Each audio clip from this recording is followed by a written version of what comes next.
Welcome back, guys. Today's guest is a Broadway baby.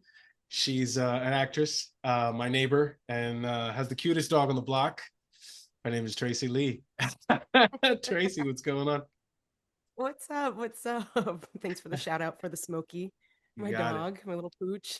You got it. I'm always yeah, I've seen I've been getting to know all the dogs in the neighborhood and stuff like that, which is I don't have a dog myself, but you know, I feel like I'm sort of, part of the dog family somehow because they're all kind of milling around and stuff in the parks.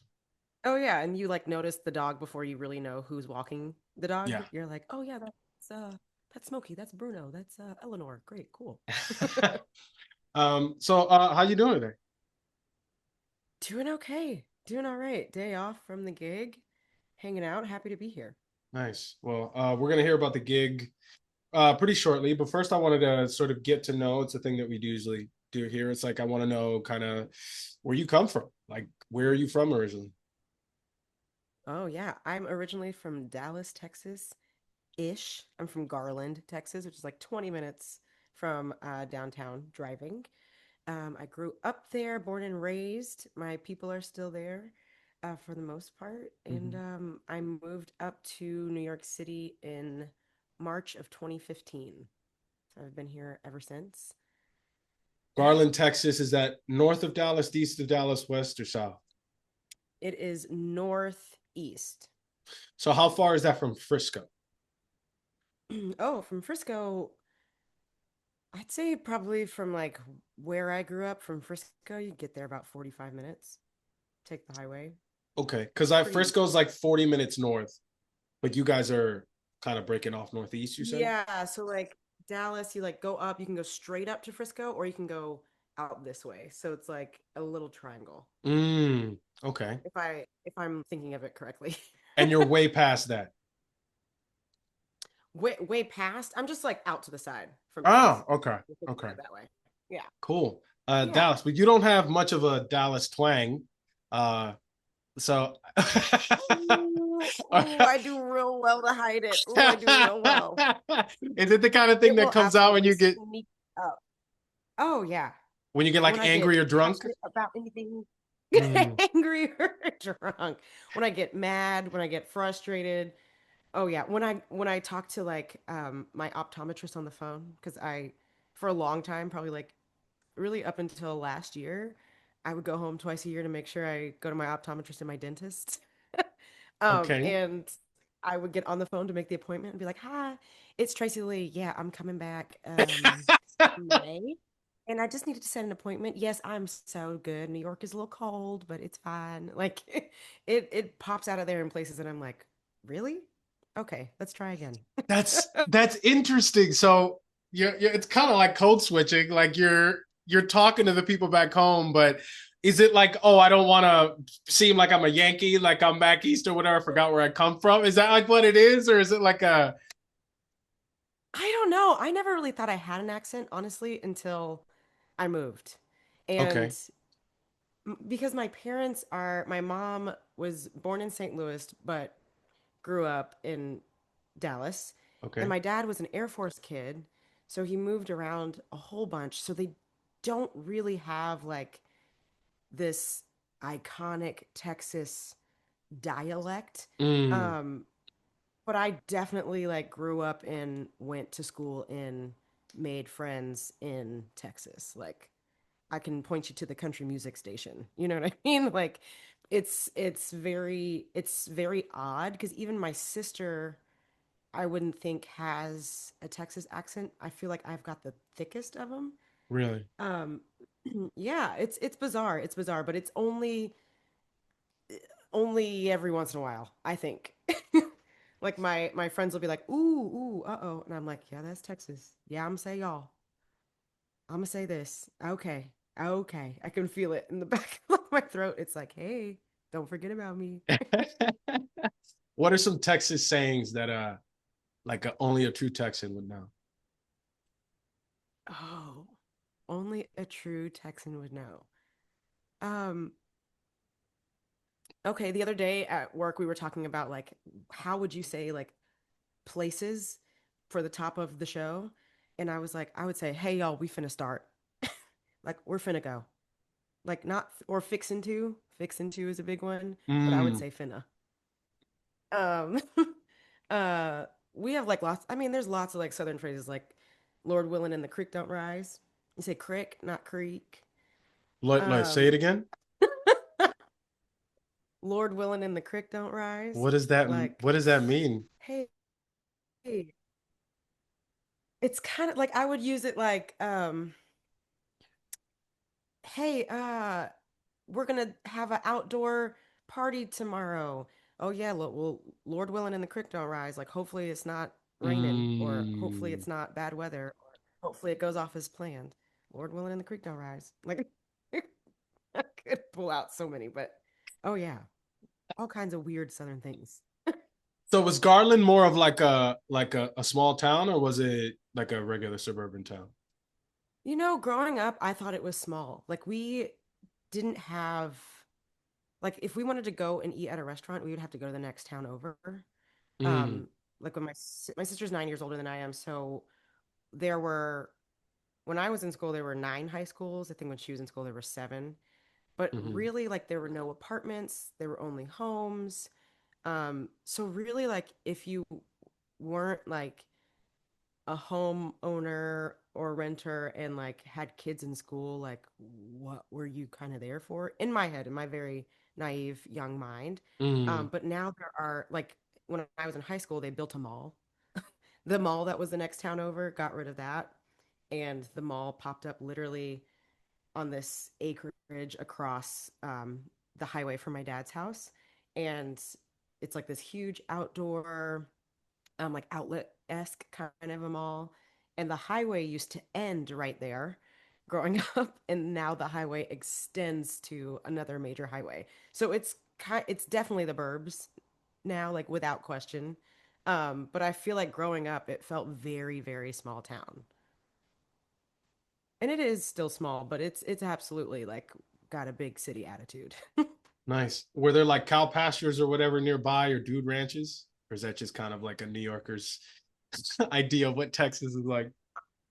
I wouldn't say that there are dude ranches in Garland, but who knows? There could be absolutely a little like, you know, enclave of things, but people definitely have land. Like I mean, like that stretch of the highway I was kind of mentioning, I've definitely seen people ride horses down like the green on either side of that highway. And I'm like, "Oh, must be somebody's land over there." Okay, great. There are definitely huge stretches of just field. Whether or not people grow things there or not, I'm not sure, but I'm thinking of like the little sector, like kind of like where my dad lives, and like where my sister went to high school. Like when my sister went to high school, there used to be like a huge field, and now that's apartments. Mm, So like little by little, like even where we graduated high school, where I graduated, sister, not my sister, that was built. I think we were the first class to graduate there. So like that's like just to see things pop up on either side of this highway. I'm like, oh right, like businesses are moving in there every other day. It seems like it's really grown. yeah, I mean, Texas is one of those states that just like tons of people moved there, especially in the last few years. Oh my gosh, especially I have people, especially once I got my dog and was outside more, just talking to strangers with dogs. Um, People were like, "Oh, where are you from?" And I was like, "Oh, from Dallas." They're like, "Did you know you can buy a mansion there?" And I'm like, "Okay, okay, sure, yeah, yeah." Comparatively, absolutely. Like, yeah, especially for what you can get in New York City, it's Yeah. absolutely like a mansion for the same price. Yeah, I have family that moved out to that area, and yeah, In definitely there were, Frisco? yeah, in Frisco. Yeah. So they were Okay. telling me like the difference between the prices and whatever. I'm like, I'm like, Oh, you, the you pay that appeal, for a don't get me room. wrong. What? Yeah. I said the appeal, absolutely. You're like that. I mean, that's why my people are there. They're like, we get so much more for our money there. So what was it like for you growing up in Texas? It was interesting. My mom is a performer as well, Mm, and my dad is a bass player, not by trade, but I always lead with that because I think it's so cool. Um, he's a systems analyst. He's actually wildly smart. Um, a complete computer guy. Yeah. And I remember sitting in my mom's rehearsals, and theater people are weird, and I love that. And I feel like I was like born to love the weird, Uh-huh. like, or I grew up in the weird, like I go to my mom's job and there are these other people who are her coworkers, but they're talking about when they wear which wig. And I'm like, cool. This is not like when I go to my dad's job. But so like I feel like my growing up in Texas was always like always a little offbeat because of what I got to experience with my mom and my dad with the arts. But as far as like day to day growing up, I mean, it was absolutely like the most suburban kind of lifestyle. You get up, you eat your breakfast, get your hair done, you go to school, you come ride the bus back. Um, you do your homework, you do your extracurricular activities, you go to dance class, you're always at a football game on a Friday night. Um, like it truly, like, I mean, especially once I got to middle school and high school, like, I think really from the fourth grade until I graduated high school, I was on a dance team or I was a cheerleader. So literally every Friday in the fall, every Thursday, Friday in the fall, I was at a football game. And so the first year I was like, wow, I can go and sit in this student section. Was crazy. But, people would paint their bodies and pom poms and paint their faces and make signs, and like it was absolutely like a spectacle, the Friday night lights of it all. But yeah, we like grew up. My god family lives on an acre of land. They built a house on that acre, and that house is like the door's always open. If you need to come and have some food, come on. Like my godmother absolutely has food in the fridge. You know where to get it. If you're gonna stay over here on a Saturday night, just know that you're getting up and you're going to church on Sunday. It was very like suburban, like the community my mom and my dad really, the village I like to call them, that they brought me up in and surrounded me with is like still a very close knit one. So everyone was pretty close to one another. Oh yeah, yeah. As far as like, yeah, I mean, you get invited to like, okay, such and such a swimming pool birthday, and it's like pretty much the same, at least when you're in elementary school, because parents are sending out the invites. The whole class gets invited, or everybody's going to little Sam's birthday at the arcade that's down the street. There's one arcade, that kind of a thing. Yeah. So it was pretty suburban, and it wasn't until I got older that like really probably middle school is when I kind of first realized, but I was like always the only brown, not only, but like one of like five black kids Mm. um in my grade. And then I got to middle school, and that's when like certain elementary schools kind of merged into like an academy, so like those schools filtered into that. And I was like, oh my gosh, there's so many more black kids. Wait, what? And they were like, hey, you used to go to this daycare. And I had no memory of that. And they were like, yeah, look, you're in this picture. And I was like, oh my gosh, that is me. Oh, I did go to this. It's just interesting how even though there's like 13 elementary schools or 13 middle schools, some crazy huge number, but like then all of a sudden you're like, oh right, okay. And then there's even more community fostered that way. But it's all kind of hindsight. Like in the moment, I don't think I experienced too much. There are definitely like moments that I was like, oh, I feel othered, but I didn't have the vocabulary for that at the time. How do you think growing up in a close knit community like that shaped your worldview? Um, I I think it shaped my worldview.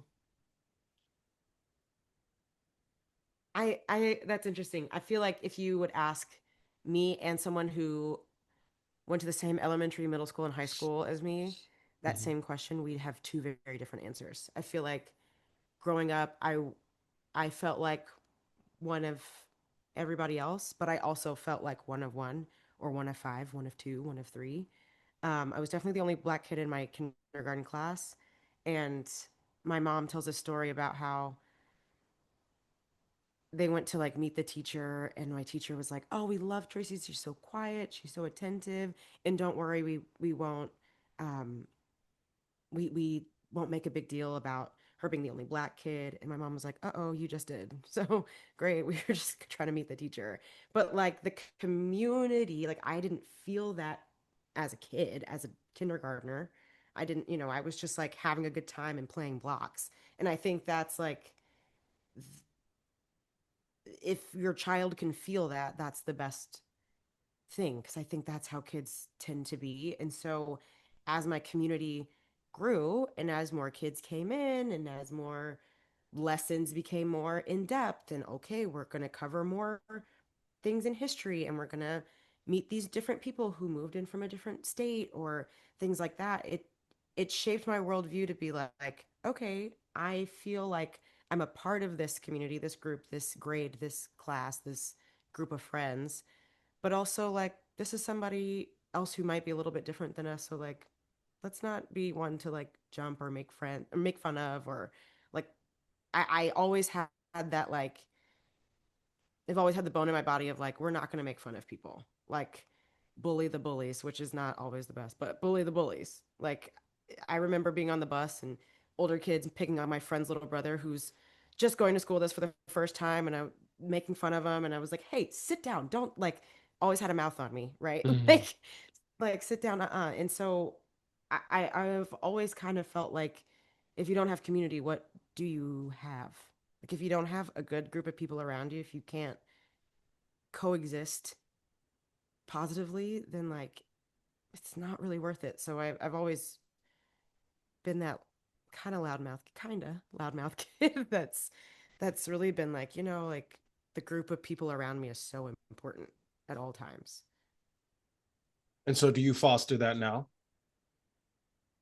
Oh yeah. Like absolutely. And it only becomes more important with every passing minute. Like cultivating that community, especially now that I've moved. Like that first year I moved, people were like, "Where have you been?" And I'm like, "Hiding." And they were like, "Why?" And I was like, "Because New York City is expensive and I don't want to go outside unless um I need to go to an audition or I have to go to work because I'm scared and I don't want to have to go home." And I was super isolated, and it took, I guess, really the first 6 months. And like after that, friends of mine from college or other shows that we had worked on together were like, "Get out of your house and come meet me. You don't have anything to do. Get up." And I was like, "Okay, okay." And and then I was like, "You know what? Like this is what it's all about. You gotta cultivate that space and meet people and keep those people close, take care of those people. Um, it's so important." How do you do that while also taking care of yourself and knowing like, because some people are more sociable, some people are a little less, some people have to really work at being sociable, and some people have to work at being alone. Which one are you? Are you more like naturally extroverted, like be around it, even though you grew up, or is it, or are you more kind of stay at home by yourself? I love my couch so much. I love to walk in my home and lock the door. Um, but there has to be a balance to that, I think, for me. Like, in order to make sure my cup is full so I can pour from a full cup, I Mm. have to recharge. And I think so much of my job requires me to pour that I'm like, I have to take every second I really can to like recharge my battery. Um, you go out, you do the thing, you're shot out of a cannon, you're flying at a million miles a minute, on stage, backstage, singing backups, going on for other roles. Then there's a press event. Then the next day there's a birthday party for the people you work with. And then you have 24 hours to reset it and start it all over. And it's like, okay, I have to like carve out non-negotiable time for myself. And that's really where I recharge my batteries. So like I am absolutely equal parts I want to love on you and celebrate you, but I'm also equal parts like if my cup is full of like good, then I can pour the good. If my cup is full of like murky, I only kind of slept a little bit. I did not eat enough vegetables. I have not had a balanced meal in days. I'm, only eating, crummy breaded fish sticks. Like I cannot. As soon as that cup shakes, I'm gonna be pouring out just junk. So I have to like make sure I'm filling myself up both mentally and emotionally and physically with all the good things so that I can pour from that. So I think I'm a good right in the middle, but I do love sitting on my couch and next to my dog, with a bag of chips. uh, do you like kettle cooked or regular chips? Oh my gosh, Tostito hint of lime. Really. That's like, is it A or B? No, it's C. But I'm not mad at a kettle cooked chip either. I'm not mad if you like the super crunch. I'm not I mad at like the that. crunch. I'm a crunch fan. I just if it ain't Yeah. kettle cooked, I can't eat it. I don't eat chips that often, but it's an event when I do it. So I'm like I make sure it's the right kind. Jalapeno Right. I'm ones, like, especially. okay, yeah, yeah, yeah. Yeah. I do like a jalapeno chip. Yeah. How do you determine because there's so many things pulling at our attention now, right? Social media, friends. You obviously got all these other commitments you got with the show and stuff like that, which we're going to get into in a little bit. How do you Mhm. determine this is good? Because what I found is if I'm exhausted, if I'm tired, my decision making is not fantastic. Let's be honest, Yeah. right? I think we're all in the same boat. So how do you determine, okay, like how do you keep away the bad things to fill with your cup in, and how do you if you're recognizing, ooh, I might be filling my cup with stuff that's not great for me, just like move away from it. Does that make sense? Yeah, I think I gotta listen to my gut, like I have to look at things and go like, ooh, okay, so my week is Wednesday to Monday. Weird, right? So Mm-hmm. when people want to go out for birthdays or just to like go out on a Friday, Saturday, I'm like, that's a Wednesday for me. So I'm like, ooh, I could meet you at 10 o'clock after work, but then I'm like, but I still gotta get up, take the dog on a hike, make sure I work out, warm up in case like who knows what is gonna actually be thrown my way at work. So like I don't that's not always the best use of my time. And there are definitely Mm, exceptions to that rule. There are definitely exceptions of like, a best friend from this experience who really held me up and kept me going. It's their birthday. They always show up for me. I'm going to show up. I may not stay long, but I'm going to show up.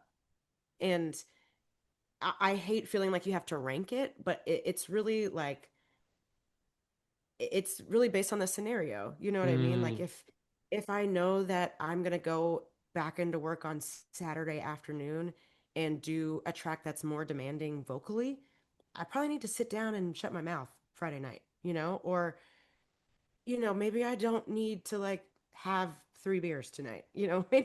Maybe I put the alcohol down. Maybe I like take a week, a month and I put the alcohol down and see what my body feels like. If I'm like mm, feeling unbalanced or feeling gross or feeling, not how I function healthily at the at my peak, at my top mm, level, then okay. But like the way I think I have to be so honest with myself. I absolutely get the FOMO. I get the FOMO a lot. And yeah, I also have to go, okay, but like what is going to be best for me?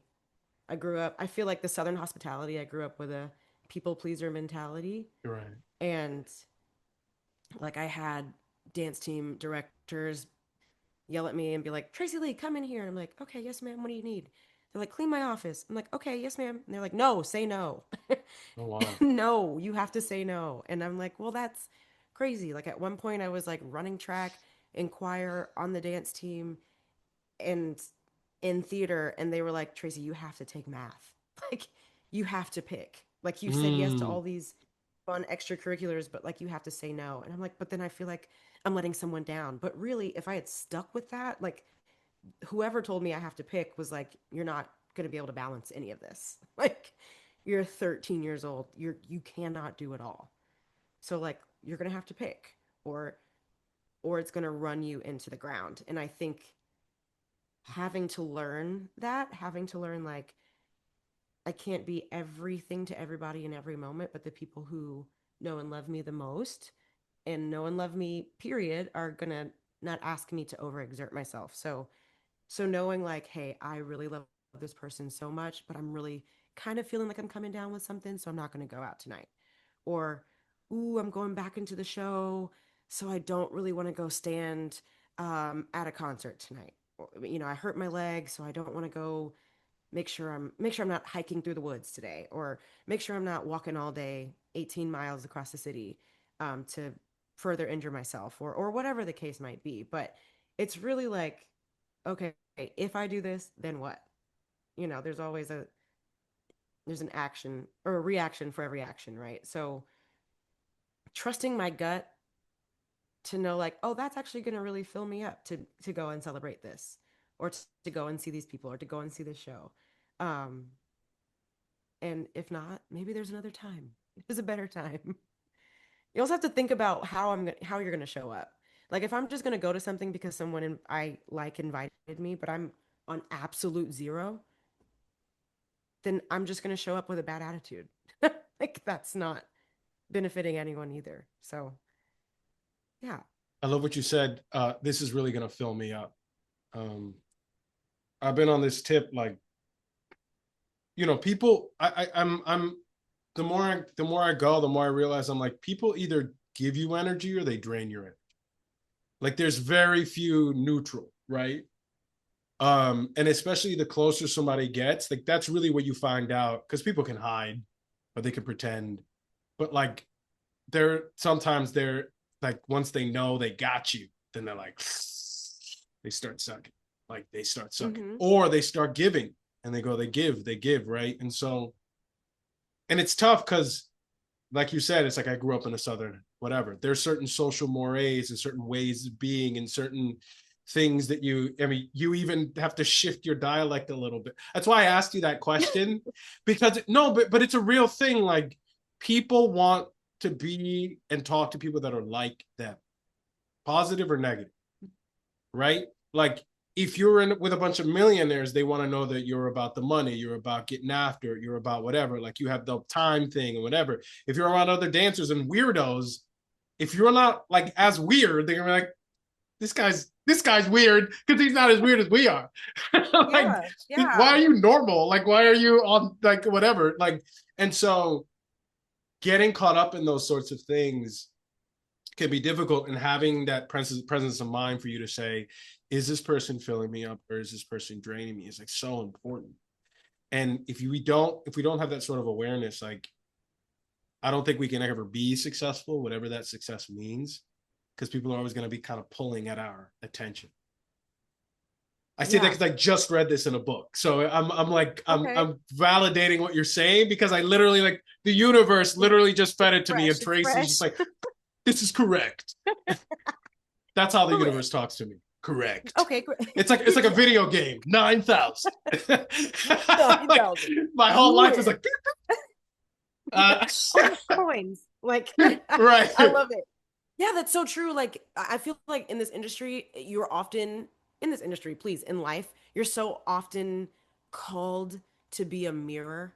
Like, Yeah. okay, I'm gonna go into this important meeting with these people and let me learn everything I can about these people. Well, they kind of operate like this, so I need to show up like this. And it's like, okay, that's one way to go through life, but I feel like my experiences are so much more rich and valuable if I show up as whoever I am and Mm, kind of how I'm feeling. Like I want to be the most I want to be able to contribute the most of myself in every situation, mm, and I want to make sure that's also authentic to who I am, because I think that's where the exhaustion and the battery depletion really right. comes from, is 100%. trying to keep the plates all balancing, trying to keep the smoke and mirrors going. And if I can just like show up as myself, Like I'm gonna be 100% more likable, 100% more fun, 100% more relaxed myself, and it's gonna be a better time overall. But yeah, the smoke and the mirrors, the like, here I am Tracy. Sure, Mm, okay, it works in some places. Sure, I'm not saying, you know, no one ever got anywhere by being what they thought someone else needed them to be. mm, You know, I'm not saying that, but I do think that the places I long for are hopefully rooted in authenticity and are welcoming to that energy and that vibe. So, yeah, like showing up as yourself, which sounds so cliche, but it's taken me a lot because I feel like the people pleaser of myself of who I am, and you show up and you do this and you're nice to these people and you are always nice to every single person, and correct. Yeah, we should lead with kindness, but also I can lead with a joke. I can be funny. I can smile. I can, I don't always have to be this like perfect cookie cutter marketability Tracy. I can be Tracy with the messy edges and call it a day. It's still just as valuable. I agree. And I believe you attract the real people who care about you when you do show up as yourself. Because, like 100%. if I'm upset, if I'm irritated or angry, somebody who cares about me is like, are you good? Like they're gonna concerned and they're gonna be like, all right, well, he's got to blow off some steam. You're good, man. Like, you know what I mean? Like, I have found Uh-huh. that the people that care about me, if I'm upset or if I'm having a bad day, they're not like, what the fuck's wrong with you? Or, blah, blah, blah. They're just like, oh, well, he's upset. Well, let's see if we can do something about it. If not, maybe he's just, because sometimes you just got to blow off steam and they're like, they'll sit there with you and then we'll keep it moving. Right. But Yeah. I find that the people that don't care about you want you to put on some sort of a mask. They want you to put on whatever. And when you don't, they're somehow incensed by it as if you're supposed to show up to make them feel better. Yeah. Like, how are you taking my emotion that has nothing to do with you personally? I always found that so weird. Like, Yeah. Yeah. And the best, you know, relationships, friendships, it's like real recognize is real, like yeah, yeah, I need to like be able to see who you are so I can meet you where you're at. And that right, doesn't mean I need to change, but like I don't need to be whatever you're feeling. But no, like I can meet you where you are if I know where you really are. right. Yeah. You know who taught me that? Kindergartners. They're the best. Like We like can if you learn want to so learn how to much be a from human being, kids. right? You just substitute a kindergarten class and they will teach you everything you need to know about life. Period. Like we forget because the world gets us whatever. I remember I was a substitute teacher in the Department of Education for 8 months. It was the bane of my Wow. existence. I hate with a passion the Department of Education. Hate those people, the administrators. The kids were wonderful. And I thought to Mhm. myself, I said, the fact that these ne'er-do-wells, Neanderthals, are charged with the youth, the mind of the youth is reprehensible. That's my opinion. Other teachers might feel differently. It was less about the teachers and more about the administration. Anyway, I was substituting a class for little kids, and I remember I was like in front of the class, and like all the chairs are like this big, and like the kids are doing what they're doing, and they all have their curriculum. The guy came in beforehand, and I guess he was like one of the roaming teachers, and he said it whatever, and I was kind of just Okay. like a glorified baby. But I dealt with like teenage preteens and teenagers, 12 and 13, which I love teaching them. But whatever. On this one Like middle day, school age? yeah, middle school. That was like the primary. That was like the sweet. And everybody has that reaction, but I loved it because Oh, that's good. once you can get through the gauntlet and the minefield, once you're like juking and dodging bullets, they're Yeah. like they're because the thing is, 12 and 13-year-olds, they think they're grown, but they're still kids. Oh So yeah. they have that ego, like I'm growing in my butt. And the other thing is they're being assaulted by hormones. So they don't even know who they are from one second to the next. I Right. just felt bad for them. I was like, damn, like shit's happening and you have no control over it. Like it's okay. None. None. Yeah. Poor kid. Like Wow. I No felt for them. defenses. Yeah. None. That's so They just, true. Okay. That yeah. that So does like I had actually put it in compassion for perspective. them because I was like, ah, it's okay, you're fine. Like I'll dodge the shit you threw at me real quick. I got good reflexes. I'll catch it. I'm like, you felt better? Did that make you feel better? Here you go. Here's your pen. Right. Anyway, Now do I your was work. in like, I'll do your work. Whatever. I was teaching, I was in the class with the kids, and I remember like whatever, they were doing their thing, they were pretty quiet. And then all of a sudden this this little like whimpering comes out of like the corner, whatever. And I was like, what the fuck is that? And one of the girls goes, Mister, look, and points at this girl who starts crying. Now, I'm a grown up with a bunch of kids, and a kid starts crying, and I'm a man, and a girl starts crying. So I'm like, ah, Yeah. what's Yeah. my nervous Like, system's like, oh shit, what happened? I'm like, I don't right. know. And like I went over and like I'm like, is everything okay? And she's just crying, and all the kids are like, stop what they're doing, and they're paying attention to this girl. And I'm Staring. like, oh, Yeah. yeah. I'm like, okay, what's going on? Nothing. I don't think anything happened or whatever. And then I just looked at her and I said, do you need me to sit here with you? Can I sit here with you? Is that okay? And she goes, yeah. And I sat there with her. She keeps crying, and all the kids are just paying attention to her. She's crying. And then like 3 minutes later, she gets it out. She sniffles. I check in with her. I'm like, are you good? She goes, yeah. And then I went right back to what I was doing. And the kids all went right back to doing their work. And in that moment, I realized sometimes people just have to get it out. Yes. And that's okay. Yeah. Like all the kids stopped. They paid attention to what was happening. When she was done, they all went back to what they were doing, and I went back to what doing. As soon as I checked in with, I was like, wow. Like that one lesson taught me sometimes people just have to get it out. It has nothing to do with me. I didn't do anything. I didn't Yeah. talk to the kid, nothing. And that's what I mean by those lessons. They're just living in the moment. Like kids are just, they're present, right? Like, and you have a dog, like Yeah. dogs and kids are present. They're about it. They're just doing what they're doing, and they feel a certain way, and like they don't have judgment about their feelings. I don't know how we got on that topic or whatever, but I just found it profound that this little kid taught me how to be with these kids taught me how to be with other people, and they taught me how to support and to show up for, or they re-educated me on something I had long forgotten. And it's Yeah. like that. I think that's how you show up for yourself, and that's how you show up to friends, is sometimes you just be there, and as soon as the kid knew it was fine, the nervous system was good, and we could move on. Yeah. Yeah. Sometimes things literally bubble over and you're like, it just needs to bubble over for just a minute. Like, let me take a beat. Let me take a beat. Let it bubble over for a little bit. And then like let me recalibrate, Mm, Like and how even like watching, I mean, it's like watching like siblings when they're like teeny tiny and they're babies, and the youngest one falls and the oldest one is like, it's okay, you're gonna do, like, and it's like, how did you learn that? And it's like, obviously they've had to learn by hopefully having a great example of that, but it's mm, like, it's okay, you're gonna be okay, we're gonna wash it off and we're gonna be okay.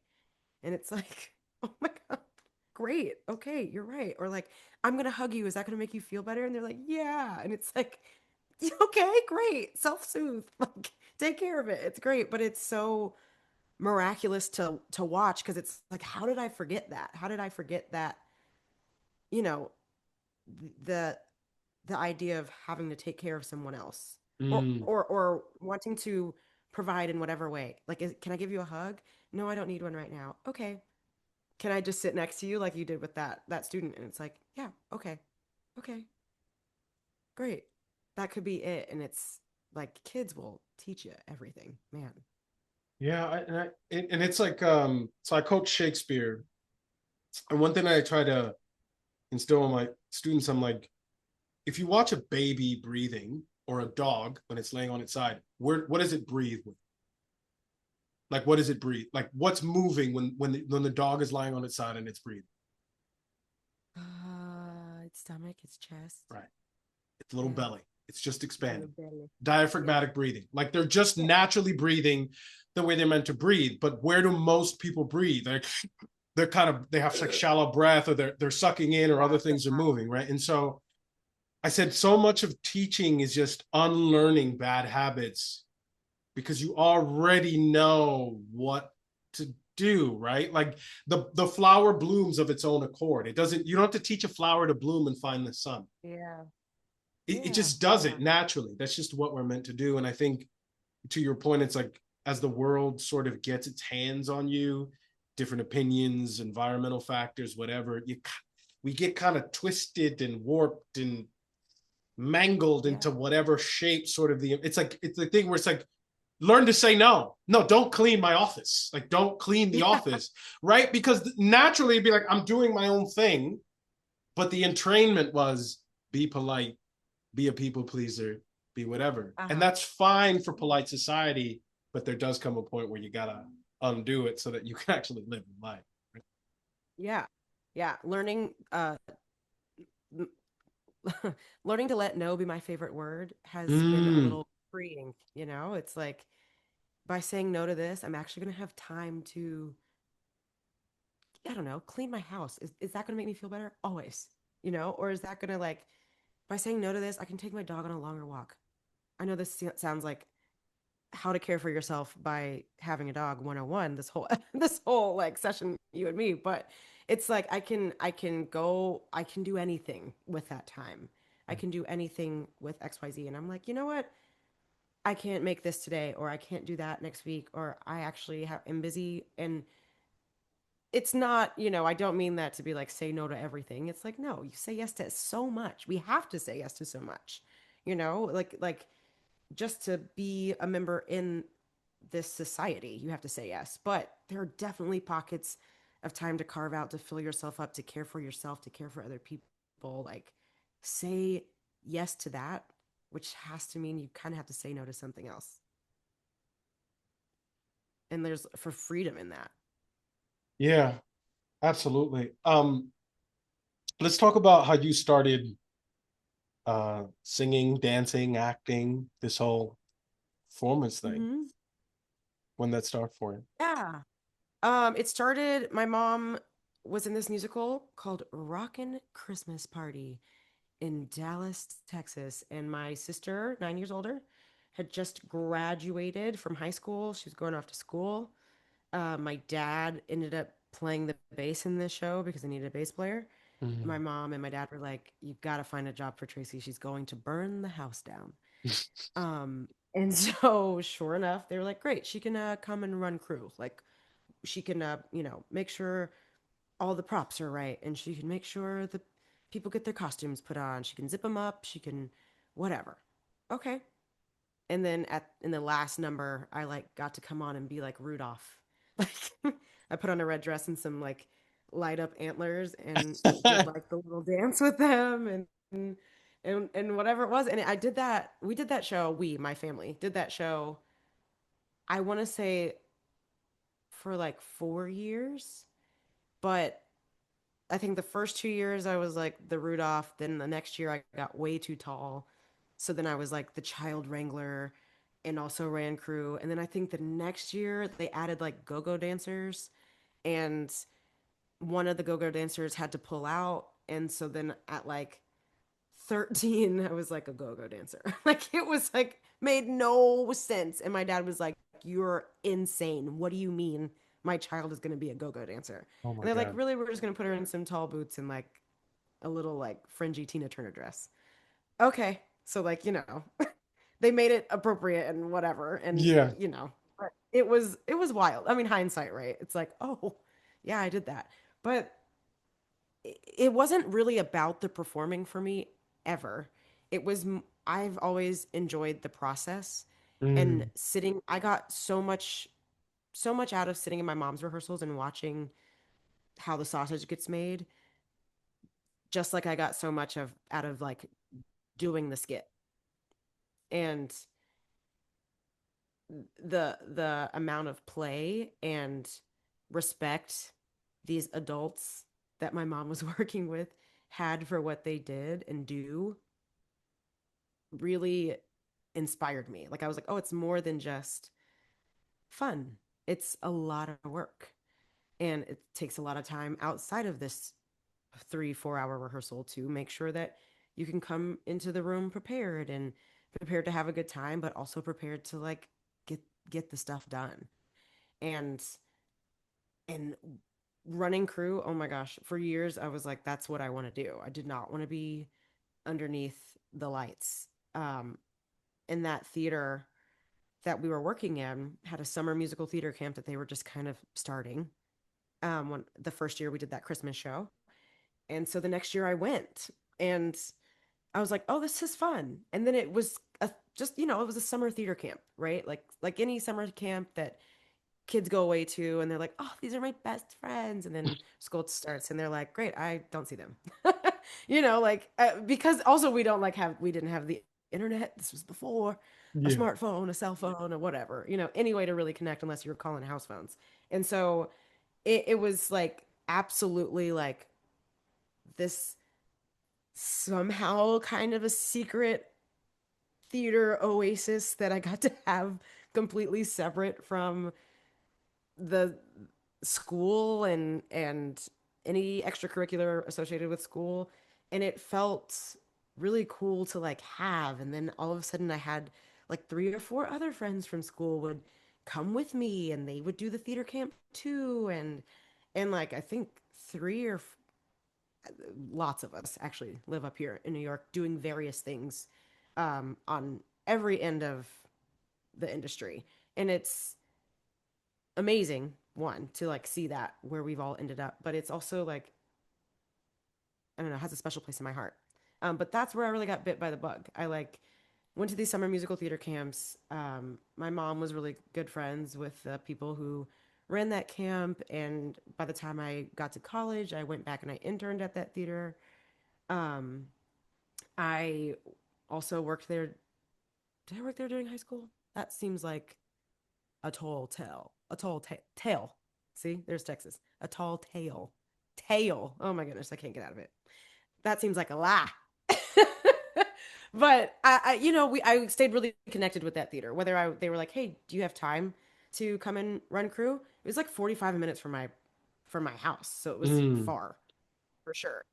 So I wasn't going out there by myself, but my dad still played the bass at night for shows when he could swing it, when he wasn't like feeling like he was exhausted.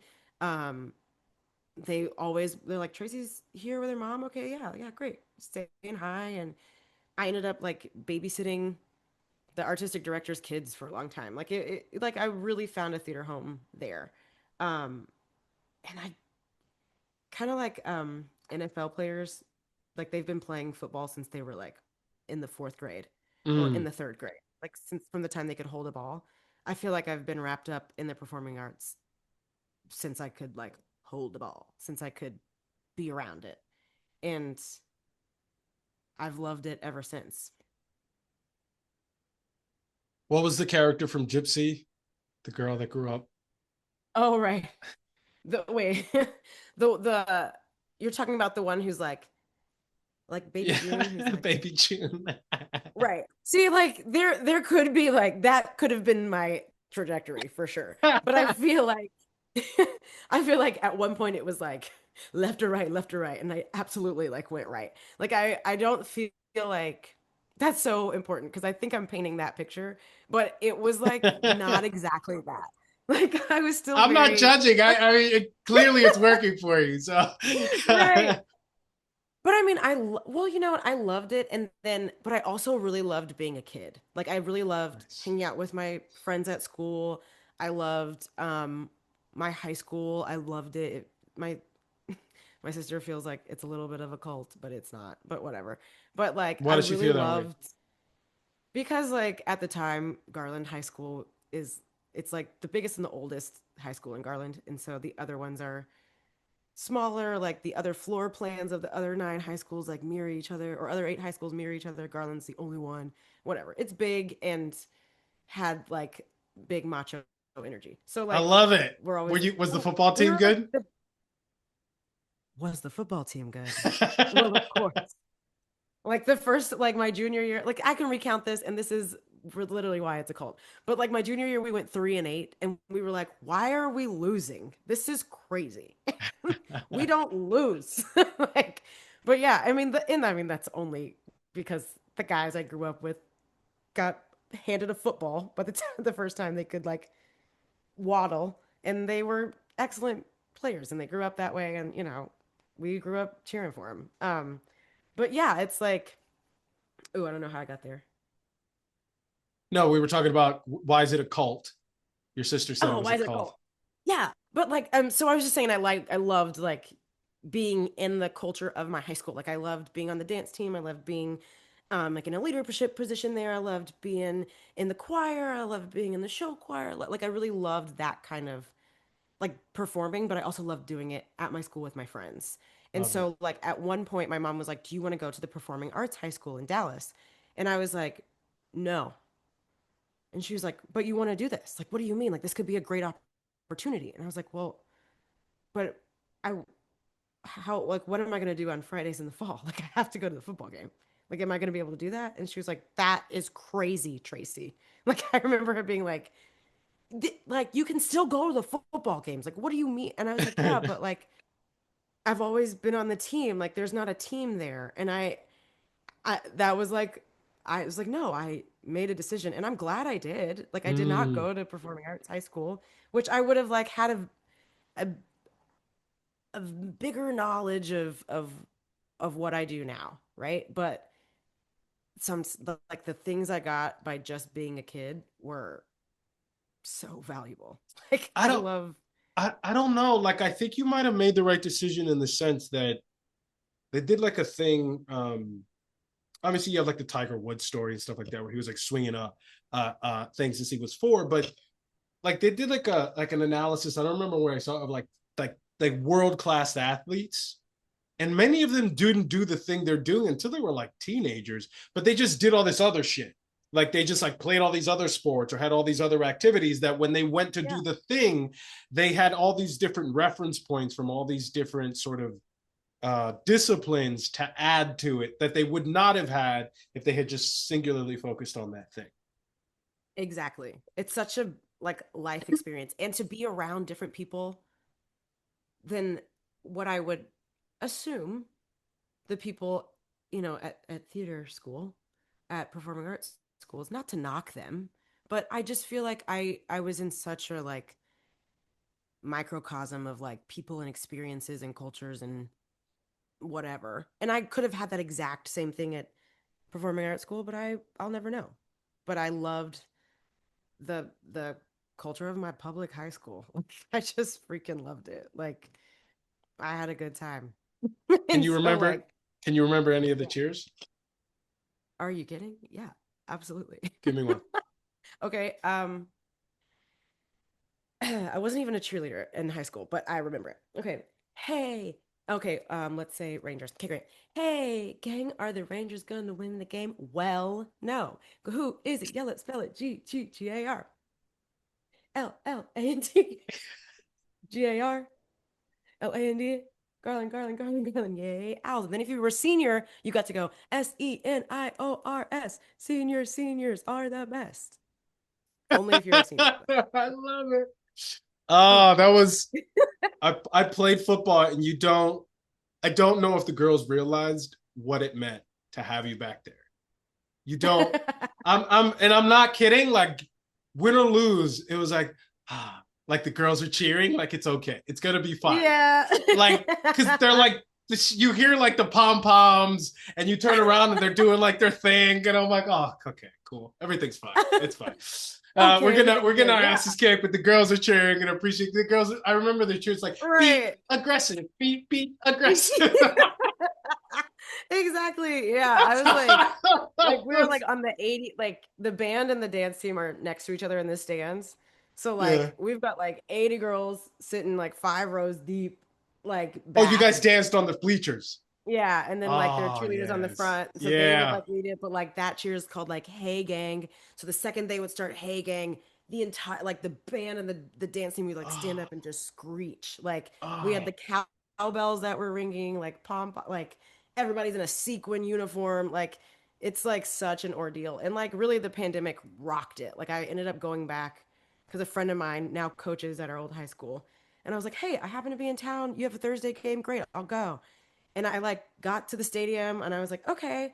And I'm like, "Oh, I must be on the opposite side. Like I must need to go to the other end because that's an empty section." But it's like because of those 2 years where nobody was in school, now you have the upperclassmen were the freshmen, but they didn't get any of those traditions. So it's like Oh such an wow. empty.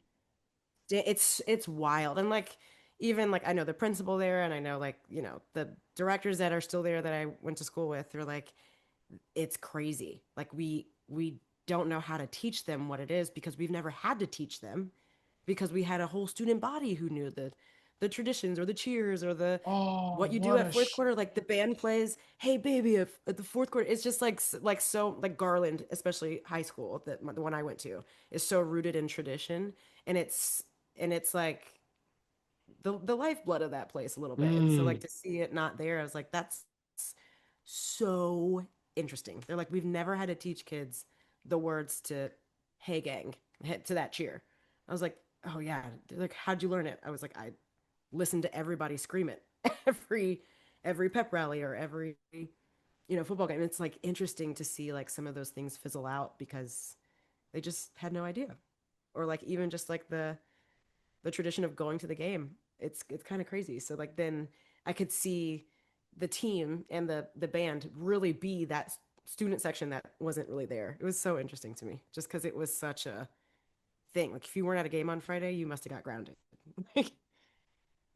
I just think about like that's amazing. 2 years could undo God knows how much tradition. Yeah, and they say that homecoming games are always packed, and I'm like, well, sure. They're like, yeah, because that's when everybody comes back. I'm like, well, yeah, but Hence the name. yeah, but So let's chat about you brought me back. God damn it. I just love I grew up in South Florida.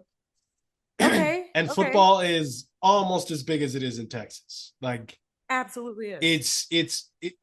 I think in terms of the best athletes in the country, they either come out of those two states or three: Florida, Texas, or California. Like those three states are Mm. always competing for like the creme de la creme. And I used to watch all of it and play football and all the other stuff. And like you, I was inculcated in sports and all this other stuff. I didn't get into acting until I was a grown up. And so, but I had all of this like Yeah. experience from all this other life to bring to it. And I'm always grateful for it because I can get into other shit and not feel like, oh, I'm only like whatever. Like, and then I don't feel weird in these. I can navigate one environment to the other pretty seamlessly, I think. And so, Oh my God. Yeah, that's so important. um, so talk to me about where did you end up going to school? So I went to a community college in Dallas, in Okay, Garland, well, really in Plano, between Frisco and Garland, okay, called Collin. I think it's called Collin College now. We called it Quad C back in the day because it was Collin County Community College. okay. Um, but I went to Collin College for 2 years. They had a great musical theater department.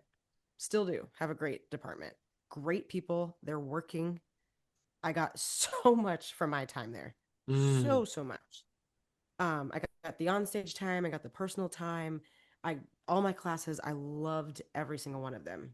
And then I transferred into a small school in South Texas called, or smaller school in South Texas called Sam Houston State University. okay. And then I graduated from there. Nice. Yeah. Sam Houston State. And then did you come to New York right away from there? Or I did did you not. okay. No, I felt like I never really had big New York City dreams or ambitions. Mm-hmm. In that way, I watched my mom be an artist my whole life, like as her trade. Sure, she had like an embroidery business that she ran out of our house for a really, really long time, but like she was always, it let her be a performer. And she's full-time performer. She still does. Like she's incredible. And Mm, I remember growing up and being like, or growing up, but also being in college and being like, I'm not moving to New York right after. And people thought that was so shocking. And I was like, there's a lot of theater, there's a lot of good work in Dallas. They're like, is there? And I'm like, yeah, I grew up in it. Like I know all those people at all those places. Like not in a way of like nepotism, but like in a way of like, no, I know who they are. They do good work and I would love to work at any of those places. And so I didn't really have this big, I'm going to go to college, I'm going to move to New York City, I'm going to be on Broadway kind of feeling. I always was like, if I go to New York, Broadway will be there. But it's not, it would be cool, but it's not the destination. Like Hmm. I just want to be able to do what I love and have someone pay me for it. And my mom taught me that. She's like, as long as somebody's paying you for what you love to do it. Find what you love, make find a way to make someone pay for it. And my dad was very much like my mom didn't go to school, my dad did go to school, and he was like, "Look, I don't care what you study. You got 4 years though. I'm giving you 4 years. I'm paying for it. Go where you want. We'll figure it out." Okay. And so like I am lucky, blessed beyond measure to have the free spirit that is my mother and the like let's like make a plan and follow it of my dad. Like I'm such equal parts of both of them and I am so grateful for that because it gave me like the ability to like dream big but also to be so realistic. And Mm. so at the time graduating college I was like, yeah, but if I move like who's to say I have something to offer them that a million other people can't? Like I don't feel like I have enough under my belt to like really show up and fight for it in that way. I don't know anything about New York City. I went to New York City one time when I was like 9 with a family vacation. Like I don't know anything else past The Lion King, really. And so um yeah, so I moved back to Dallas actually and I stayed there and I worked really consistently for about 2 years. And I was doing a show, a world premiere of a musical at Dallas Theater Center, huge Tony Award winning regional theater now.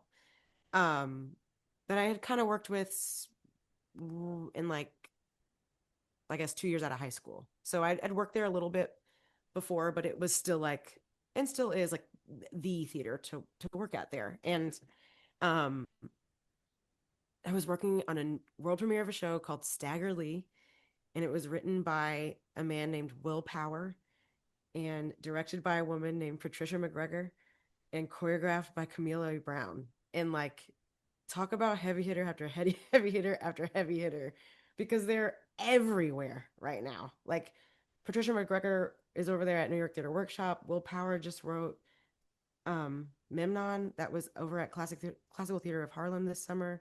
And Camille Brown is freaking multi Tony nominated director choreographer extraordinaire. And like at the time, I was like, cool, I'm just hanging out doing a show in Dallas, Texas, and they brought in some New York people, and I was so naive and had no freaking idea of the like giants in the room. And they brought in these amazing artists from New York, a lot of them. We also had a lot of people from Dallas. My mom was in the show with me. Our first time since I was that Rudolph reindeer when I was a kid to be in the same show. And that show moved me to New York. Not in a way of like, we're going to do this show in New York City, but that group of people was like, hey, when are you moving? And I was like, nah. They're like, no, when are you moving? And my mom's in the back, like, tell her again she's going to move. And I was like, no, pay no attention to the woman behind the curtain. No. And they're like, okay, why? And I was like, well, I've been working consistently here. They're like, okay, so when's your next job? And for the first time in 2 years, I was like, okay, I don't have one right now, but I could. And they were like, okay, open up your bank account. And I was like, what? Okay. And they were like, you'll be fine. And another girl in that cast was like, I need a roommate, 900 all included. You'll be, off the A train. Everybody was like, she's moving in with you. And I was like, okay, this is moving so fast. But it was literally one conversation like that. And Wow. I went home that day to my dad's house where I was living, and I was like, Dad, I think I'm gonna move to New York. And he was like, oh, okay. When? I was like, well, this girl in my cast needs a roommate in March. He was like, okay, that's in 2 weeks. Okay, we need to get you renter's insurance. Like he was the by the book, like what are the rules kind of guy. Yeah. But that's how I like got up here. Like if I had any more time than like 2 weeks to figure it out, I would have never come. I don't think. Wow. I think it had to be like the exact right set of circumstances to bring me up there. And that group of freaking people, like to know where they have like how that to watch them blossom in the ways that they have and grow into the artist and it they are and continue to be and blossom in every single freaking way is extraordinary. And to think I was just this little know nothing kid who was like not know nothing kid, but I was, fresh out of college and just trying to perform. I just wanted to do the thing in any way possible. I wasn't thinking of career moves. I wasn't thinking of the next big thing. And then all of a sudden there were people in my life that were like, you have to move forward. And I was like, okay, I have to move forward. And and we did. And I mean, those are the people who got me out of my apartment that first 6 months. Those are the people who were like, where have you been? You just out here busy? And I'm like, no, I've just been eating pizza in my bed. Like, they're like, okay, you have to get out of your bed, like, please. Um, but yeah, that's how I like got up here for sure. I love that. That's like, I mean, that's basically the village kind of taking care of you, Oh yeah. right? This person's like, open your bank account. This was like, how much you got? This was like, I need a room. The one in the back, your mom's like, she's moving. Like Yeah. all these people are like, what is that? I don't know why it reminds me of Cinderella. Cinderella, where all the animals are dressing her and shit, or making her. Or Yeah. is it the animal? It's Uh-huh. the animals with the dress or whatever, I right? think yeah. Getting her ready to go to the ball or whatever. Yeah, Yeah. absolutely. They're like packing, like the birds are like folding my clothes and like the skunks are like pulling out my luggage, like absolutely like getting her ready to get on a plane. Like it felt like that. It felt like that really. Wow. And like I think that I really had that experience because the show and like the material in the show, not necessarily the material, but definitely the people.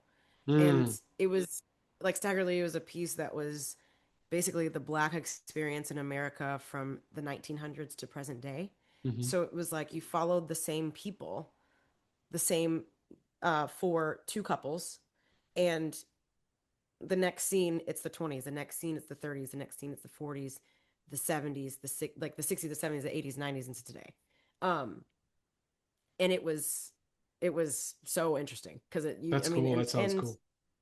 it was really cool to do. But then I was like realizing I'm like working with a group of people who look like me and care about me and have these similar shared experiences and lived experiences, and we really took care of each other and held each other through everything, and it wasn't like the experience itself was so traumatic. Like I don't think it was, but Mm, it was a job, but which always comes with highs and lows, but they're also away from home. I went home every night. They're away from home, so they hung out every night, and to see them, to walk in the room and to know like these people are living in this apartment complex and hanging out whenever they want, and I'm going home. That could create a division with the company, with the people who are local to the city versus the people who are coming in to just do the show. But really, it like it completely made us all closer. Like there was none of that division. Like by the time they came in that next day, they're like, guess what happened last night? She did this, and she like, it was really like, oh my gosh, I get to go hang out with like family. And I think that's how a lot of them see me, or see me now, and saw me then as like, come on, little sis, like get on your leg, let's go. We're doing this. We're going to the next level. We're gonna put you in rooms you haven't even thought about. And without that belief, I I wouldn't have known the first thing about New York City. Would not have known. Mm. Um, and when you got to the city, how quickly did you start to work? I got to the city. You mean like work in theater? Yeah, Or you mean not like catering make because green that money? everyone does I that. was like, That's pretty. I was like, That's you mean pretty. Well, get off the bus and you could do that forever. But yeah, right? I was like, or you mean make green money? Because I could do that. Um, well, I mean, the first job I got in the city, it took me back to that same theater. oh So I went God, back to Dallas and I did a Christmas show there while I that's so was doing funny. that Christmas show, which I was like, you know what, honestly, they're gonna put me up, they're gonna give me a car, they're gonna pay me, and I get to be home for Thanksgiving and Christmas. No brainer. No Yeah, brainer. And then while I was there, I booked their summer show. So then I was like, did I just leave home to come back home? And I was like, you know what? That's fine. Whatever. Like yeah, I'm still going to auditions like because it's my job, not like it's my job because it's my job. And that's all I can do. I go in there, I'm prepared for the job that day, which is to go and represent myself well in the audition. And then I can go eat some ice cream and be proud of myself if I want. yeah. So I went back. First job was in Dallas doing a Christmas Carol. I came back and did Dreamgirls that summer. Um, and actually, I was thinking about this with like the news of Dreamgirls coming back to Broadway fall of next year. I was thinking about that production and the people it gave me, and similar to Stagger Lee, the show that moved me. It was a cast of primarily Black artists, and some of them the same from the Stagger Lee show that I had done before that moved me.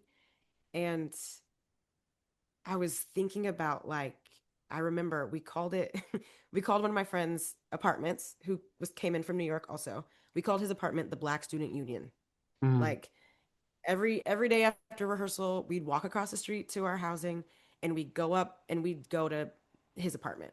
And he's like, "Yeah, I'm gonna run to the grocery store real quick. I'm probably gonna fry up some food and this and this and this and this." And we'd sit in there. Okay, great. I'll send. I got $20. I got $20. And he'd make us dinner and we just sit in there and we chill and we eat. And then Wow. before we went to bed, we were like, okay, before y'all go back to your apartments, let's do this number. Let's just mark through it so we remember it for tomorrow. Like, okay, okay. And then, you know, we were so close. And I remember sitting around one night thinking, wow, I can't go back to New York City and cater. Like, I can't do it. And I was like, there's nothing wrong with it though, Tracy. And I was like, you're right. The money is green. It's fine. It was like, but I'm chasing this experience. Like I'm chasing like the connection I have here, the connections to the work, the connections to the people, the good energy in the room, how we all get in there and we're like, great. Like my dance captain could be like, Tracy, that's not it. Come here. And I'd be like, okay, teach it. You know, it wasn't, there's no ego there. It was all for the good of the piece. And we were all better for it and we were closer for it. And it was one of those experiences that lives in my head rent free. Like it checks all the boxes and it gave me so much. And I think about that and I went back to New York City after it and I threw away my catering uniform. Uh-oh, don't come after me to that catering company I never returned that vest to. But I threw it out. And I thought if you have to buy it again, you have to buy it again. And then I think 2.5 weeks later, I booked my first national tour, and then I kind of haven't stopped working since. Wow. It's not that I'm advocating for throwing away your like consistent money operation. Like that it gets dicey, but like I had to tell myself I'm gonna be okay in order to even to be in the right mindset to go into those rooms and say this is mine. And I think for myself, getting that catering uniform out of sight, out of mind was the first step. And I was like, I'm going to be mad if I have to spend $50 on some more shoes. And that's okay. If I have to do it, I have to do it because money is green and it'll spend. But the experiences I was chasing, I think for me could only come if I was willing to let something else go. And I was like, this feels so stable, but like, which is like my dad. And then like, this feels so fleeting, which sometimes can feel freeing, which is Yeah. my mom. And I had to choose to fly. And that has propelled me kind of to where I am. Like, it's a scary thing for sure because especially now the big Broadway is so much of, I mean, it's an industry. It always has been. It's like Hmm. anything. You know, there are people with the money, there are always people with more money. And then there are people who do the work. People who are there 8 times a week in the wings, pulling the ropes, hitting the buttons, making the lights go, on the stage, in the heels, in the costumes, in the wigs, and the mics. Um, the operation is operating. And Yeah. there are, you know, there's the pre like there it's such an industry and great, but like chasing the good, the pockets of good that you can find and the pockets of connection are like what I've what I strive to do. Because the business side of it is always going to get me down. Always. Always. Because I'm a creative. So like the business side of thing is always going to like drain me a little bit, but I can hold on to the creative part and make sure that I'm nurturing that, then it's worth it. And the business side has to be tended to as well. So how do you Yeah. personally balance those two things? You know, balancing the creative in me versus the business owner in me means that Broadway can't be the end all be all. Like, Hmm. I am so much more of an artist than 2.5 hours on stage. Hmm. I can I'm a dance teacher. I'm a creative. I'm a voiceover artist. I'm a this, I'm a that. Like, I love to do this kind of stuff. Or this person was doing this really cool, inventive thing downtown. And that, like, there's art everywhere in this city, Yeah. everywhere.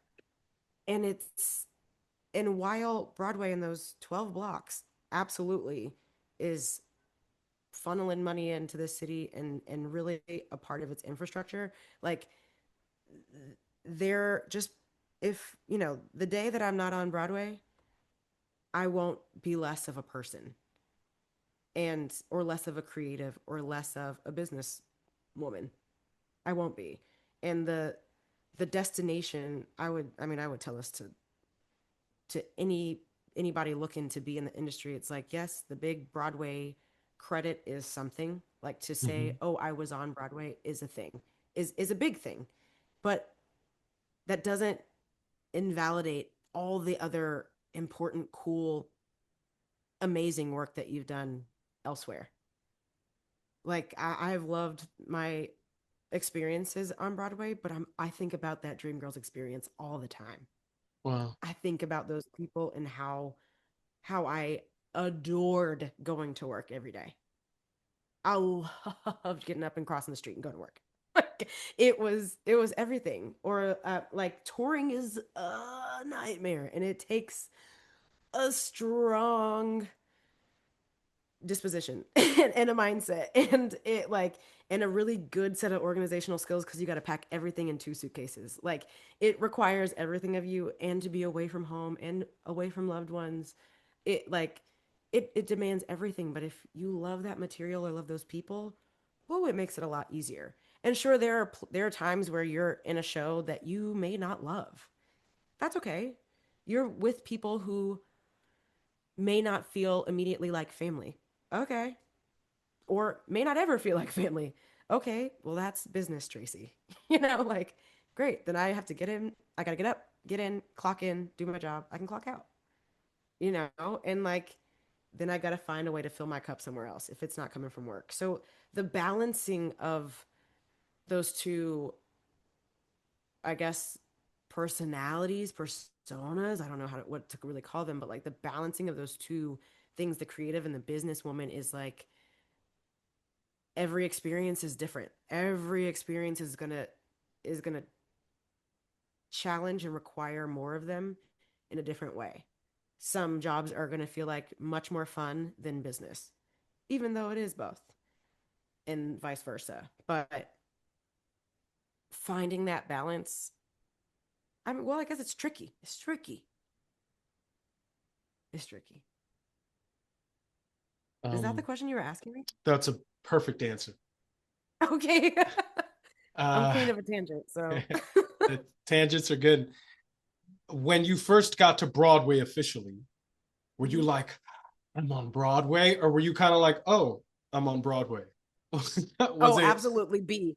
B. I was like you all oh of a God. sudden you were like, oh shit, I you Yeah, I was like, realize it oh dawned. shit, man. Like, okay, cool. What? Like, okay, I go to work here. It was wild. Um, Talk to us it about was that also experience. like I like got to do a comedy from like straight out the freaking gate. Like Mm, something about doing a comedy and a really freaking funny one, if I do say so myself.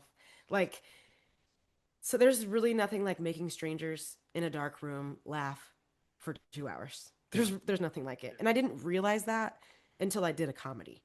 And it's like or like a true comedy, like a brand new one where people don't know the jokes and it's not like, oh, let's do this funny show at our regional theater in Dallas. It's like, no, we're building something brand new. And I loved everything about that experience.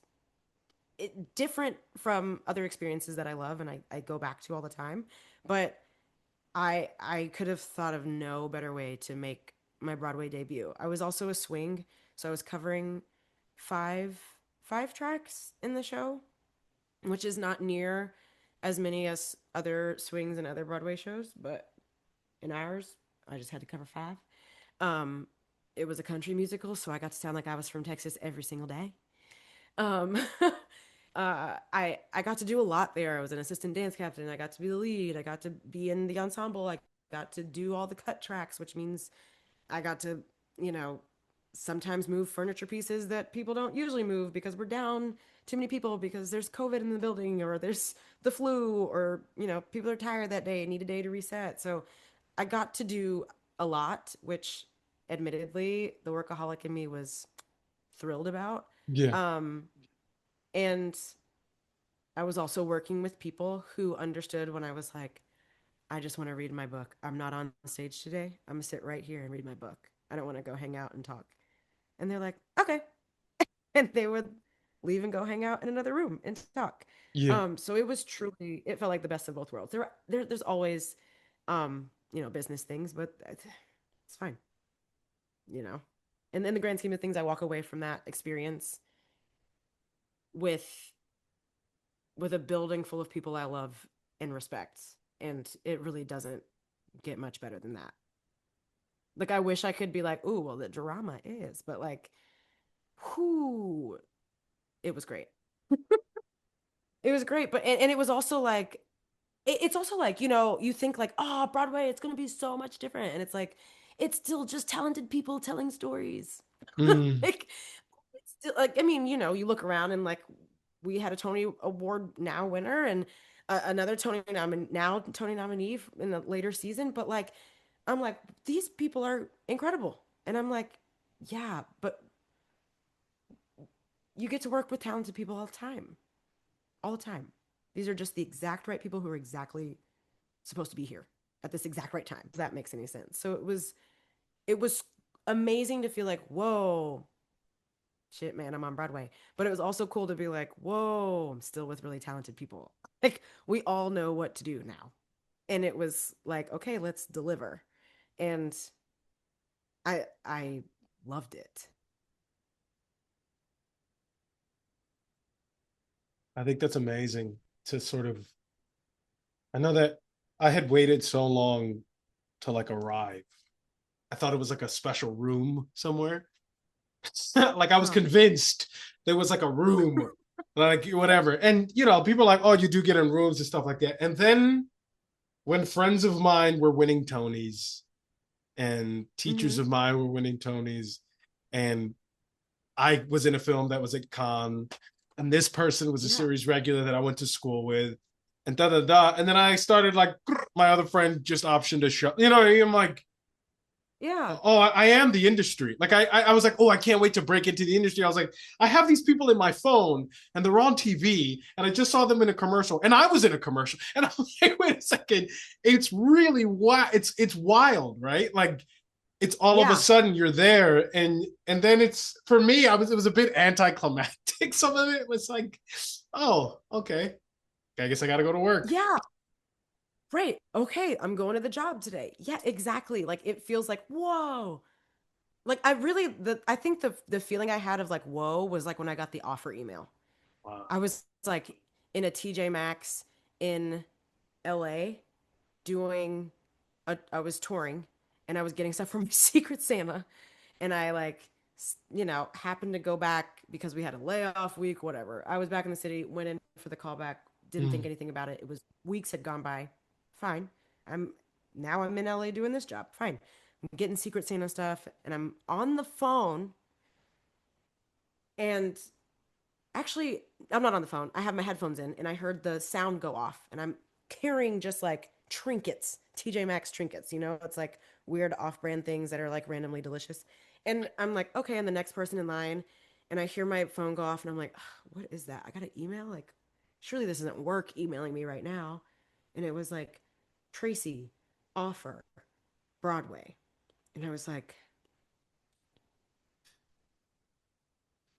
and they're like, next in line. I was like, yeah, okay, cool. I just need to pay for this as fast as I can. And I like ran to the Target that was next door. Why did I have to be inside? I don't know, but I like ran to the Target. I was like, okay, let's just call my dad. I'm just gonna duck into this aisle of like rice and FaceTime my dad, like propped him up on the counter in the whatever department and was like, I think I just got an email, but I can't open it. He was like, open the email. I was like, well, I read the subject line. I'm nervous. And like, that was my like wow moment. And then, of course I was excited about it, but once the work started, I was like, I feel like I know how to do this work, which is Mm. what I mean, we were talking about like life experiences, right? Like my life experiences, my high school days of like regular, schmegular public high school days, like all that life experience allowed me to understand like the job at hand. You know what I mean? It Mm. wasn't like I'm going to go to musical theater school, I'm going to go to the biggest schools in the country, and then I'm going to go to Broadway, which works for so many people and is so great. But I would not give up my own experience for that. Like I feel like the where I am, like where those two journeys meet, is the same, Mm. and I've I've carried so much good from my experiences. So like, why ever give that up? Kind of, What are some things about your experience on Broadway that you wish people knew? Mm. Um, I think I wish that people knew it's how much of a job it is, What like do you mean? how demanding it is. I think we people on Broadway, I guess, talk about how demanding it is. You get one day off a week, you do 8 shows a week. Um, but even still, people are like, oh, great. So you only go to work for like 3 hours. I'm like, well, unless you're an understudy, unless you're a swing, unless you're in the ensemble, and then you have rehearsal. And Mm. like, take my schedule, for instance, it's a little bit um, different than the normal Broadway schedule because our off day is on a Tuesday, not a Monday. So we start on a Wednesday night. We have two on Thursday. If we have rehearsal that week, we've got rehearsal in the afternoon on Friday, show Friday night. You've got two Saturday. You've got a matinee on Sunday. And then if it's a rehearsal week, you have rehearsal on your last day of the week, and then a show on that Monday, and then a show that Monday night. Then you have all day Tuesday and just Wednesday afternoon. And that's a lot because then all of a sudden you don't have any afternoons. Mm. All of a sudden you're at work for 10 hours a day. Like or traveling to and traveling from work. for you're like that 10 hours is gone. And so it's hard to it's not impossible, but it's hard to carve out time to do anything else. Like I've got to warm up, my body has to be maintained. I have to fit in the same costumes every day for a year. The ebb and flow of the human body And has to those only chips, ebb and flow. The those chips, I chips can only don't have help. chips once a week, man. Like I have to be mindful. I can't veg out on the chips. I'm like, I can't eat that. Like, I mean, like when I'm like really in a kind of like in a vibe, but in like a schedule, I'm like coming home, I'm showering, and I'm going to bed. But like that means I haven't sat on my couch in weeks. You know what I mean? I'm like, not that my couch is like so like I talked about my couch far too much for it.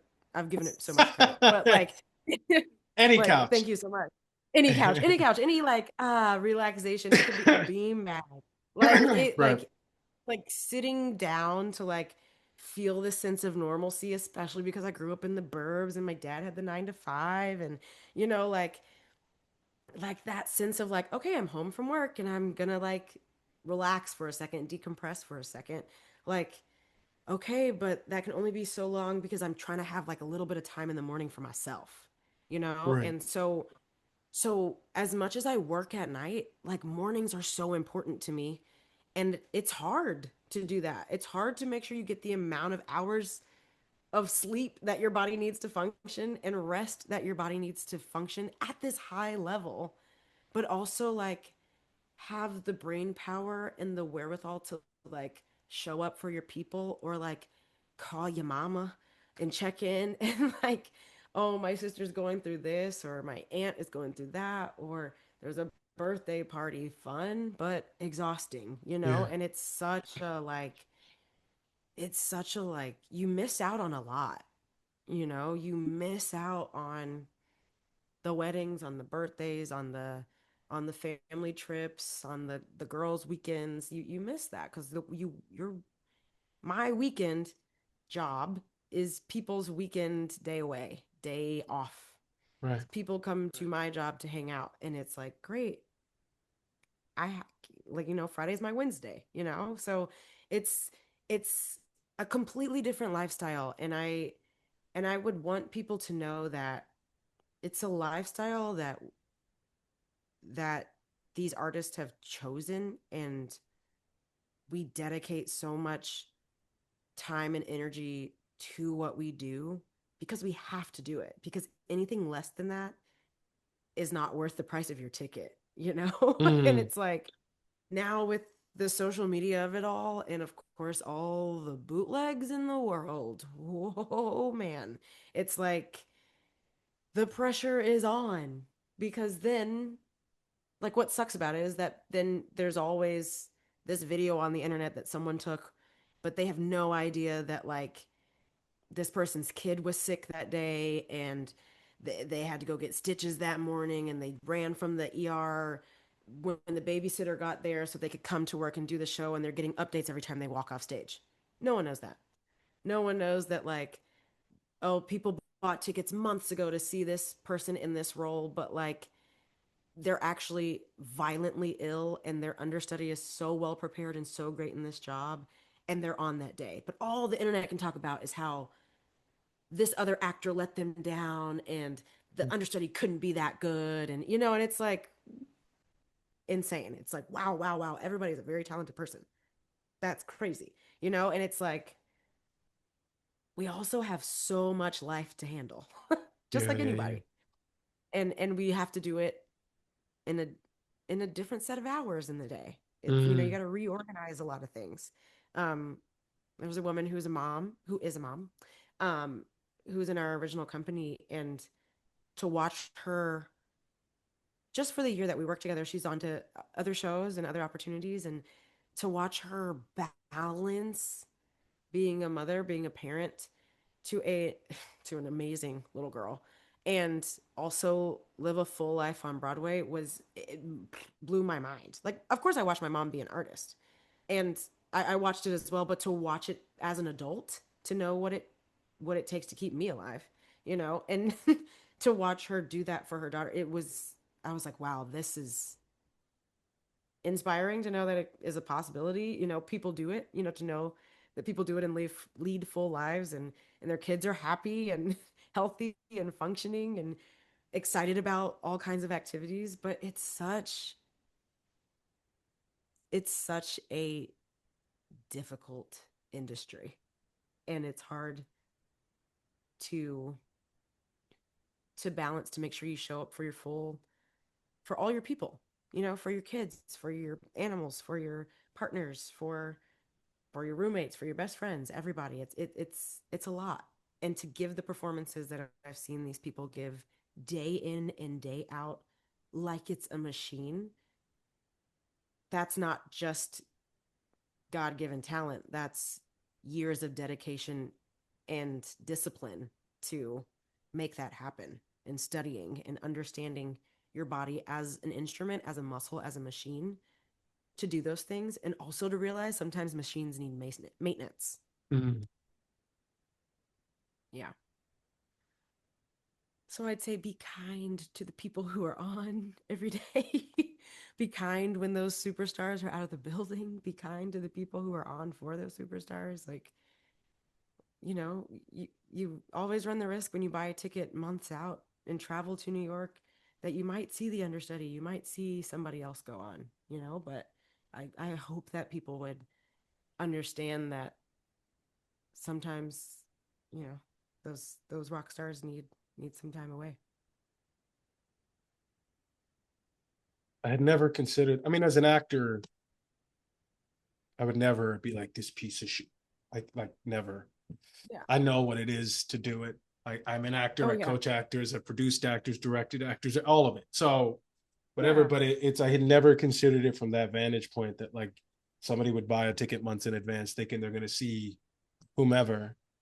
And Mm-hmm. yeah, they're human beings. Shit happens, and so maybe they're not up that night. And the internet is wild.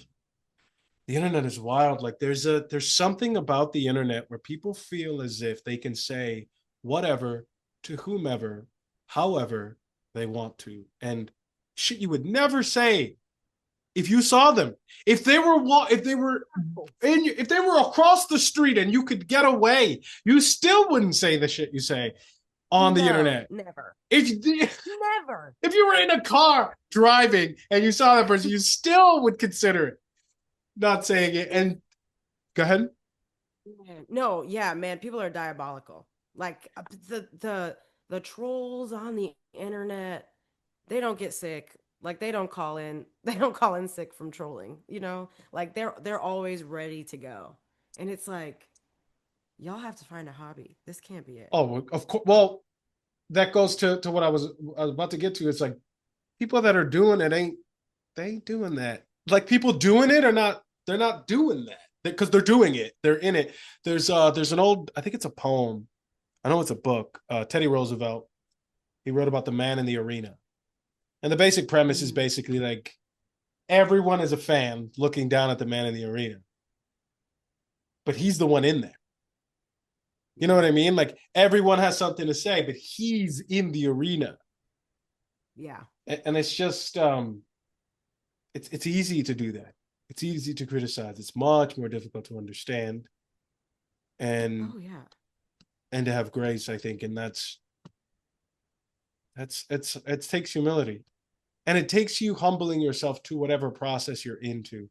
Because I think that like across the board, real recognizes real. I think you mentioned that a little bit ago. It's kind of like even if I don't play basketball, when I watch an elite basketball player, I'm like, that's really hard what he's doing. I don't play ball, but I just know that's really hard. And maybe that comes from all these other experiences and sort of understanding how hard all of these other things are. You have all these different reference points. You know what I mean? Like Oh yeah. I did two musicals in my life, and I said never again. I said never ever again. I No said that's way. the hardest shit I ever did in my life. I was like, I'm Here we not doing. go. No, I mean, I have tremendous respect. It's not like oh musicals are stupid. It's not that. It was just hard, and it was like all of this stuff had to happen. And I don't love musicals enough to do it. If I got an opportunity, of course. Yes, and Actually, um, in the Heights, if I got to play Usnavi, I'll play this one. I did audition for one musical, like as a professional, and it was Usnavi at some big theater in Houston. And I usually say no to this stuff. I was like, but if I get a chance to play Usnavi, like I'll play Usnavi. And the other one might I be mean, like come on. King George in Hamilton. I know it's Yeah, usually played by a white guy, but but I not really want always. to play. Oh no, okay. I thought it was always played by a white guy. I really want to play King George. I would have a dog, all of it. It would just be amazing. I would just, I love those Oh, I love roles. that. Just to be a snooty piece. Oh, he's so good. But the Yeah. guy whoever played it, who played George, the original? Is that It's a pretty famous Broadway yeah, actor. it's whoa. And I think he's back on Broadway. Uh-oh, don't quote me on that. Stand by. I'll find out right this second. Boop, boop, boop. Mm-hmm. Mm-hmm. Mm-hmm. Was I right? Jonathan Groff. Yes, he's on Broadway now. Stud, stud, Oh, stud. Um, and they think that's a testament to great actors. Like great actors are so good in certain roles that they inspire you to play oh that yeah. role. You know what I mean? Yeah. You're like, oh, I want to do that. That looks like fun. Before we close up, who were some of your inspirations when you were coming up, Man, when I was coming up, or I even now? love or even now. When I was coming up, I loved and still love Felicia Rashad. Mm, Wow, I that woman, I've been in the same room, like breathing the same air as her 2 times now, and I she absolutely takes my breath away. I'm like, you you are Felicia, you are Claire Huxtable. Like as a kid, I was like that. She's amazing, and like then I found out like she spoke Spanish too, and me and my sister were like, oh, we want to learn how to speak Spanish. Like whatever, like we just could not get enough of like how incredible this woman was. I loved Felicia Rashad growing up. That's always my go-to. She is. Um, but I also am so thanks, sirens. I'm also so kind of what you were saying about like, oh, like these people that I know are in these people on my phone are in commercials and on TV and whatever. mm, Like I absolutely pull inspiration from those people around me. Like Camille A. Brown, like who I am so inspired by that woman. She does not stop. Good things are always, and I believe this for everybody, like good things are always coming to me, good things are always coming to us, human yeah. beings, but like she could be the personification of that. I am inspired by my friend Maite Natalio, who I just adore that woman and how she can make pieces move, and she's this beautiful director, choreographer, artistic type, but she's also like Queens New York all day. You know what I Mm, mean? Like and that energy is infectious, and you feel it, and you when you're in the room with her, you want to work hard for her. mm, Um Ricky Tripp, same thing. My goodness, if he's like, "Hey, are you busy?" No, I'll find a way to be free. Michael O. Mitchell, my goodness, all thing him and his wife Anastasia Victory, like all things music and keys, like Alex Newell, my good sis, from Tony Award winner herself. Like, I just love, and I'm grateful that I'm surrounded by authentic people who are committed to telling stories uh, about and for people who look like them in every aspect, whether that's on Broadway, whether that's in the park, whether that's on TV, whether that's in film. Like to see their work really surround us as Americans, I think, is incredible because so often sometimes you don't know those names. Dominique Kelly, our choreographer for Gatsby, is a choreographer for everybody. Everybody. Like the commercial on that or the choreography in that Walmart commercial, Dominique Kelly. Um, the villain in Princess and the Frog literally is Dominique Kelly. Like suit him up, and like that's literally his movement. He is the physical impression for that character. Mhm. Incredible. Um, all things Mariah Carey, Dominique Kelly, like to know that these people are moving in every creative arena that they can absolutely inspires me. And of course, you've got, the goats, the Audra McDonald, the Crystalline Lloyd. Love my good sis. But like you have these incredible stage performers, and then also the creatives behind the table, and they I really am surrounded by the most inspirational people that I know. The ones I've named and the ones I haven't, but like that's where I draw my most of my inspiration. Beautiful. And remind the people what show you're on right now. I'm in The Great Gatsby on Broadway right now, playing at the Broadway Theater. 8 shows a week. Today's your off day, though. Yeah. So I'm filling up my cup over here. You know what I mean? Nice. I appreciate it. Well, thank you for spending Yeah. your precious time with us. And how long are you on that show for? Until the next good gig comes along. I think I'm sitting on this one for a little bit. So happy Nice. that audiences are coming and people are enjoying it, and it's been good so far. So I'm gonna stick there for a little bit. Well, Tracie Lee, you're an awesome neighbor. Like I said, you have an adorable dog. This has been really, really cool. And check her out on Broadway. See you soon. Broadway. Thanks for having me. Thanks for having me. You're welcome. Bye. Bye.